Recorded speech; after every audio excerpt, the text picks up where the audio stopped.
প্রিয় বন্ধুরা, আশা করি আপনারা ভালো আছেন, সুস্থ আছেন। ভালো থাকুন, সুস্থ থাকুন, এটাই সবসময় কামনা করি। যারা আমার ফলোয়ার আছেন আপনাদেরকে জানাই অন্তঃস্থল থেকে শুভেচ্ছা ও ভালোবাসা। আর যারা এখন পর্যন্ত আমার ফলোয়ার হননি আপনাদেরকেও জানাই অন্তঃস্থল থেকে শুভেচ্ছা ও ভালোবাসা। যারা আমার এখনও ফলোয়ার হননি, যদি আমার ভিডিও আপনাদের কাছে ভালো লেগে থাকে অবশ্যই আমার নামের পাশে ফলো বাটনটা আছে, ওইটাতে চাপ দিয়ে আপনাদের সাথে যুক্ত করে নেবেন আর আপনাদেরকে ভালোবাসার সুযোগ করে দিবেন। তো বন্ধুরা, ওই দিনকার হয়তো আমি একটা রিল ভিডিও দিয়েছিলাম, যে অনেকেই দেখছেন, যে ওইটাতে আমি বলেছিলাম যে যারা যারা সরকারিভাবে কাজ করে, অপারেটর, তারা কিন্তু অনেক ক্ষেত্রে অনেক কিছু ভুল করে। যেমন আমাদের ন্যাশনাল আইডি কার্ডে প্রচুর ভুল আছে নামের, তাই না? কিন্তু তারা কি এগুলো একটু চেক দিলে পারে না নামগুলো লেখার পর? বিশেষ করে তাদের তো উচিত যে আসলে এই নামটা ঠিক হয়েছে কিনা বা সঠিক লিখছে কিনা এগুলো চেক করার। আমার মনে হয় তারা করে না। ঠিক আছে, যাদের ন্যাশনাল আইডি কার্ড আছে আপনারা তো অবশ্যই বুঝতেছেন। আমি আজকে এই যে আমার হাতে যেটা দেখতেছেন, এটা আমার ট্রেড লাইসেন্স। এটা তো একটা ভুল করছে। এই প্রমাণগুলা আপনাদেরকে আমি দেখাবো। দেখেন, আমরা অনেক সময় অনেকভাবে তাদেরকে ট্রল করি, ঠিক আছে, কিন্তু আসলে তারা এটা ভালো করে মনে হয় চেক করে না। কিন্তু আমরা যে ট্রল করি, কারণ আমরা ওটা সাফারার হয়েই কিন্তু তাদেরকে ট্রল করি। আমরা কিন্তু কেউ ইচ্ছা করে তাদেরকে ট্রল করতে যাই না, কারণ সরকারি চাকরি পাওয়া কিন্তু একটা যেনতেন ব্যাপার না। হয়তোবা কোনো ভালো রেজাল্ট করার পরেই কিন্তু সরকারি চাকরি পায়। সরকারি চাকরি পাইতে কিন্তু অনেক ত্যাগ তিতিক্ষা করতে হয়।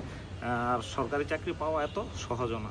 কিন্তু তারা যে কি এত ব্যস্ত থাকে আমি বুঝি না। কারণ অনেক সময় গেলে আমরা যদি যাই তখন তারা থাকে লেজি, আর যখন তাদের কাজকর্মে মনে হয় যে তারা কত বিজি থাকে। তো জানি না, কারণ অনেক সময় অনেক ক্ষেত্রে যাওয়া লাগে, যেরকম লাইসেন্স করতে গেলে অনেক সময় দেখি, হ্যাঁ, যখন প্রচুর মানুষের ভিড় থাকে তখন তারা অনেক ব্যস্ত থাকে, যখন ভিড় থাকে না তখন তারা একটু থাকে। কিন্তু দেখেন, এই জায়গায় একটা সমস্যা হয়েছে, যে আমার ঠিকানাটা হচ্ছে যে সবুজ বাগ হবে। এই যে দেখেন, এই জায়গায় আপনাদেরকে আমি দেখাইতেছি, এই জায়গায় লিখছে সবুজ বাদ। এই যে দেখছেন বাদ, কিন্তু পরের রাজারবাগ ঠিক লিখছে, কিন্তু সবুজ বাদ। এই জিনিসটা যদি তারা একটু ঠিকমতো চেক দিত তাহলে কিন্তু এই ভুলটা হতো না। হ্যাঁ, এই ভুলটা কি আমার কোনো সমস্যা হবে? মনে হয় না, কারণ এটা তারা ভুল করছে, এটা তো আর আমি ভুল করি না। কারণ এটা সিটি কর্পোরেশন থেকে ভুল করছে, যেহেতু এটার জন্য মনে হয় না আমার কোনো ধরনের সমস্যা হবে। তবে একটা জিনিস কি, এই ভুলগুলা কিন্তু আসলে আমার চোখে পড়ে নাই। গতকালকে আমার যে আগের ইয়েটা ছিল ওইটাতে আপনার যে ওই ট্রেড লাইসেন্সে এক ছোটো ভাই এসে বলতেছে, ভাই এই জায়গায় তো এটা ভুল লিখছে। হ্যাঁ, আরও ভুল আছে, ভুল চাইলে পাওয়া যাব। যেরকম আমার দোকানের নামও ভুল লিখছে।